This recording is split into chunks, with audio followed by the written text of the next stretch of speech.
Good morning, YouTube. My name is Justin. I run this here. Good morning, bird brains.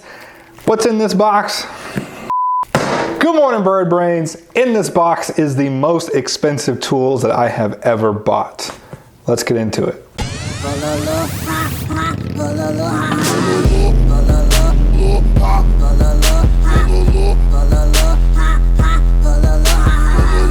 Now, if you're in the industry, you probably already know what's in these boxes because of the big branding here on the side. I even had to tape up this one because it says exactly what it is. And I guess we can go ahead and do like the old school, like Wheel of Fortune style.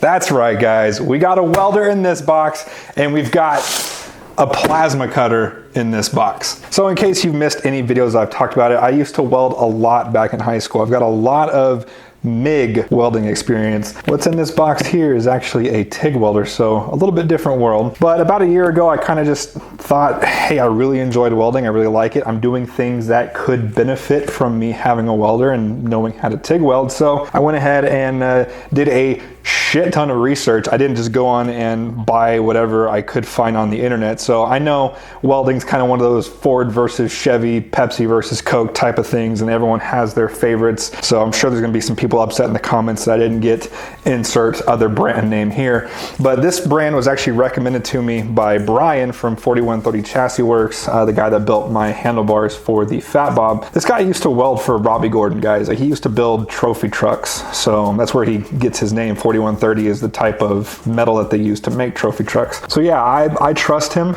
I've seen his work. I've talked to the guy. Stupid nice guy. I found this pair actually on a Black Friday deal, I believe. No, actually it wasn't this pair because this right here is the TIG 200 digital welder. They had a package deal with the, I want to say it was the TIG 200 AC DC welder, and this one's a step above it. And then this is the 40 amp, I believe. Yeah, it's called the VersaCut 40. So I think it can cut up to, I believe, close to ½ inch. Put the right words here.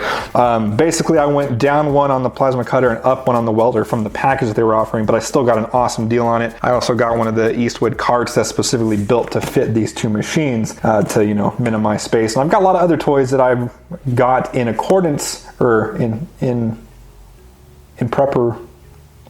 I got some other stuff to go with this stuff, and I will show you that. But first, I'm like a kid in a candy store right now. I want to get into these boxes.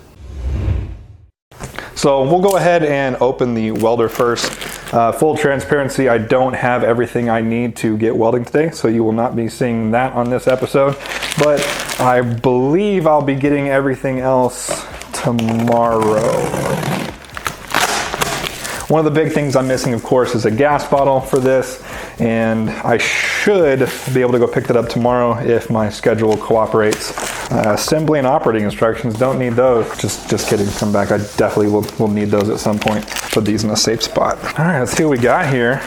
More styrofoam, hell yes. Guys, literally I've been dealing with nothing but styrofoam for like the last 2.5 days. Oh yeah. This is a piece of red tape here. They put this in here because when it comes to Eastwood welders, you don't have to go through any red tape. I'm just kidding, that's not an actual statement. I'm just making sure nothing is in these little boxes here. Oh shit. That's not as light as I was thinking it was. That's not light. More styrofoam, more styrofoam, some more styrofoam, some more styrofoam, some more styrofoam. You got your grounding clamp here. It's to ground off your metal. This is the foot pedal, which, like I mentioned, is going to be completely foreign to me because in MIG welding, you don't have a foot pedal. And then it looks like we got 2 boxes of goodies here. Go ahead and get rid of this big box. Wait, no, is there something in that? All right, we have one more cable here that looks like a gas line. Let's see what we got in her. Oh, okay, so this is one of the things I wasn't sure if it came with or not. This is your argon regulator. This kind of is in between your welder and your bottle to regulate pressure. Yeah, pressure. There's that. I thought I was gonna have to buy that, but thankfully it came with it. And then this should be the goods. It is the goods. So this right here is the torch itself. Got your little button, one cable and one gas line. And then in this little package you have a gas cup, as well as a collet and a collet body. See, I've been watching my YouTube. All right, cool. I'm gonna keep that in this box so I don't lose it. And then we've got this big boy here. Oh, let's see, what do we got here? We got AC TIG, DC TIG, arc and spot, pulse and mix, lift and high frequency, 2T and 4T, local and remote, loading and recall, and then a setting button, which I'm assuming will make a lot more sense once all the screen and everything is lit up. I'm not gonna go too in depth with this because A, I don't really know what the hell I'm talking about, and B, it's a lot of stuff to go over. So let's go ahead and move on to the plasma cutter. All right, so back in high school, I was fortunate enough to work in a shop that did have a plasma cutter. We actually had a lot of nice shop equipment. We even had a CNC machine, which, in case you don't know what that is, it's basically a machine that's computer driven that has your XYZ axis, or XY axis, and can cut out, you know, nice shapes and everything. It's basically a decal cutter for metal. It ran off of a plasma cutter. But we also did have a standalone handheld plasma cutter, so this box shouldn't be as foreign to me. Got some cardboard, got some more cardboard, got some styrofoam, some more styrofoam, some more styrofoam, and then the actual unit. This one doesn't weigh nearly as much as the welder did.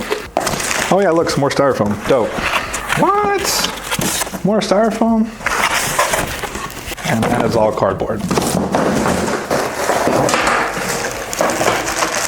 So a plasma cutter is a very, very basic machine. You've got your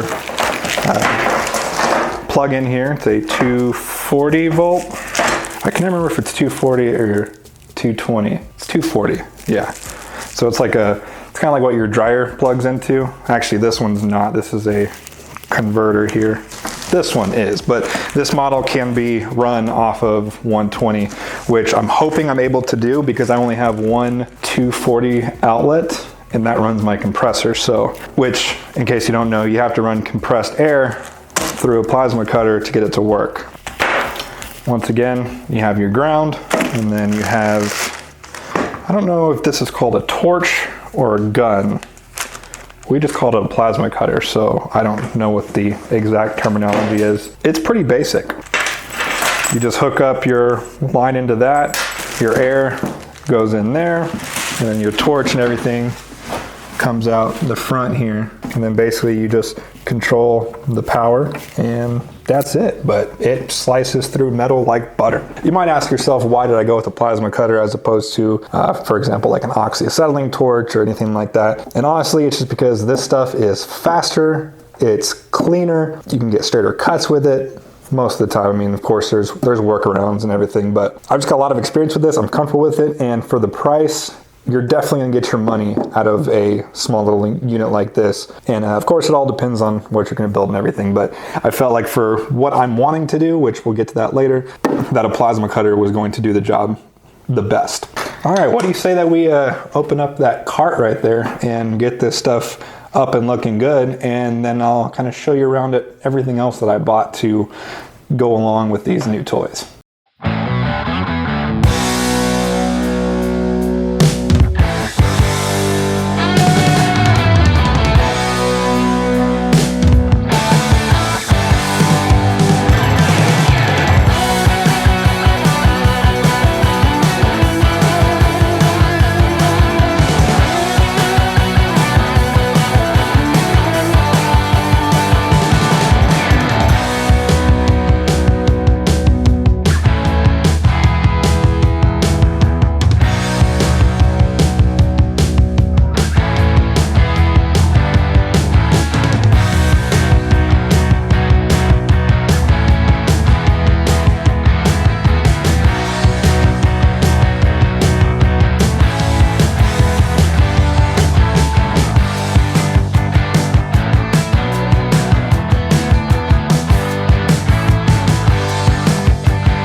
And it's and it's done. Let's get the welder and this plasma cutter on here and see how it looks.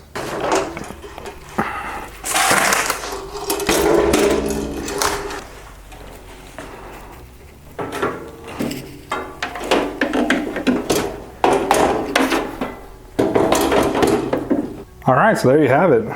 It's a nice little cart. It's tiny, which I like because as you can tell, I'm starting to run out of room here in the garage. But let me go ahead and take you over to the little fabrication area that I got set up over here to my right. All right, so as you can see, I've got a welding screen here.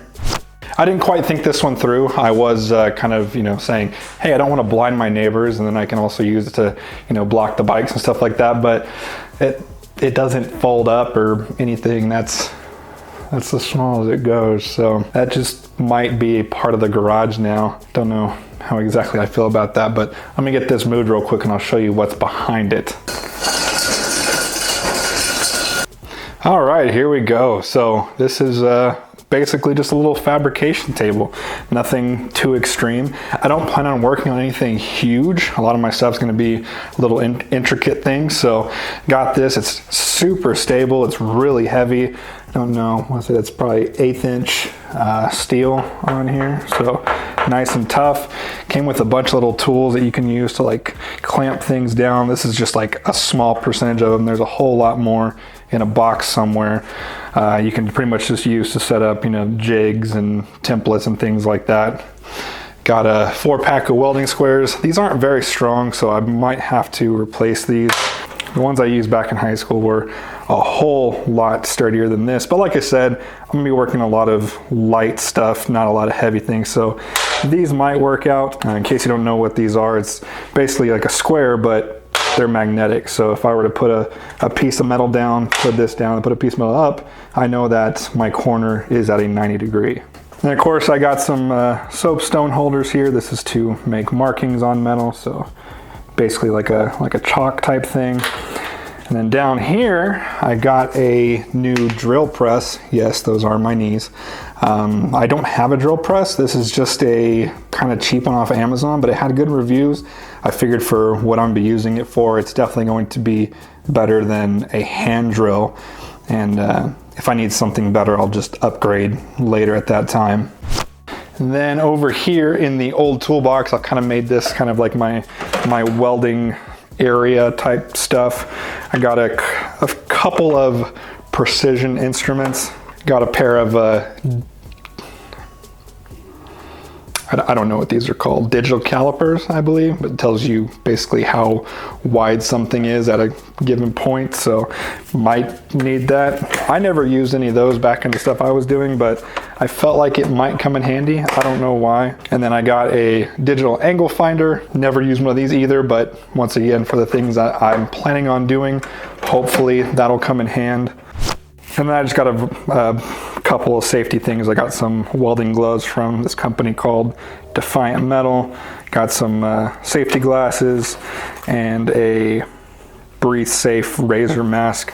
But once again, this was recommended to me by some of my fabricating friends. And then I got this Lincoln electric helmet. It's a really nice flat red. It looks a lot, it's funny. This looks a lot more red on camera than it is in person. It's closer to maroon than red, I would say. But apparently Lincoln's a good brand of helmets.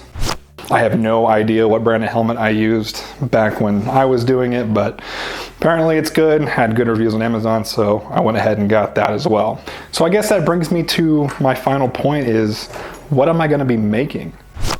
And the funny thing is that I really don't know. I don't have a set project. Like I've said in a lot of videos before, I do not plan on building a bike, like a frame up build. Now, of course, that might change in the future, but as of right now, I have zero intentions on doing that. It just doesn't sound like a good time to me. Mostly because of tubing and angles and just a lot of stuff I don't have experience in. and I just feel like I would screw it up, and a bike frame should not be a 30-30 like my bikes are. Now maybe taking a frame and building off of that, maybe down the line.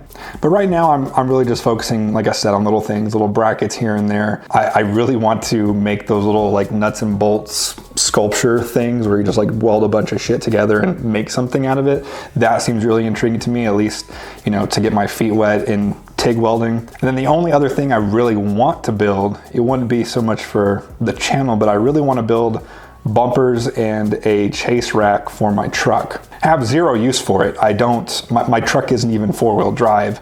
It definitely is not a off-roader by any means, but I think it looks really cool. I think it'd be a good project to practice, you know, learning how to work with angles and maybe do a little pipe bending here and there. But like I said, with it being my truck, I don't see a way that I could do that without shooting the outside of my house, which I don't want to do. If you caught Do It With Dan's little series where he did his dually, I think he did a really good job on that, and that's kind of the kind of stuff I want to do with my welder. But I'm a little bit more secretive than he is. I'm a little bit more private than he is. I don't want to be just, you know, filming the outside of my house and things like that. I had some weird people find out where my last house was. I didn't really mention it on the channel, and I don't really plan on going into detail on it, but it was just a little creepy and I don't really want to go through that again. So that's why I've been so secretive about this house. But hopefully I can find something that I can be doing here in the garage to kind of show you guys. And the reason that I'm even bringing this up on the channel, aside from the fact that it could potentially come into some future builds if I have to build a special bracket or something like that. But one thing I love doing on my channel is I don't like teaching. I don't feel like I'm a good teacher, but I am a good shower. As in, I have so many people message me saying like, hey, I started working my bike because of you. And I think that's just because I just go out and do it. I like to show people that it's okay to screw up. It's okay to do something and you have no idea what you're doing. You will learn. You might not learn as fast as someone who went to school for it or does it for a living, but you will learn. And in the age of technology, it's literally a YouTube video away from learning how to do something. And that's a message that I like to preach to everyone, no matter what the situation is. Even if you want to learn more about physics or space or, I don't know, gardening, you can look up on YouTube how to do it and you can find free lessons on how to do it. And I think that's something that people don't take advantage enough these days. Well, anyways, guys, hopefully next episode, it'll be me putting this welder actually together. Like I said, I'm hoping to go get a gas bottle tomorrow, and then maybe I'll shoot that video tomorrow and get this video up sooner rather than later. I just wanted to kind of get your guys' opinion on what do you want to see built on this channel, aside from, of course, bikes. Like, if there was one thing that you could be making yourself, what would it be? I mean, I've had some ideas of motorcycle trailers, motorcycle racks, things of that nature, but I want to hear your guys' thoughts. So if you have any ideas of what I can start building on, go ahead and leave that down in the comment section below. Other than that, if you like this video, go and hit that like button. If you haven't already, go ahead and punch that subscribe button. And as always, thank you for watching. I'll see you guys next time.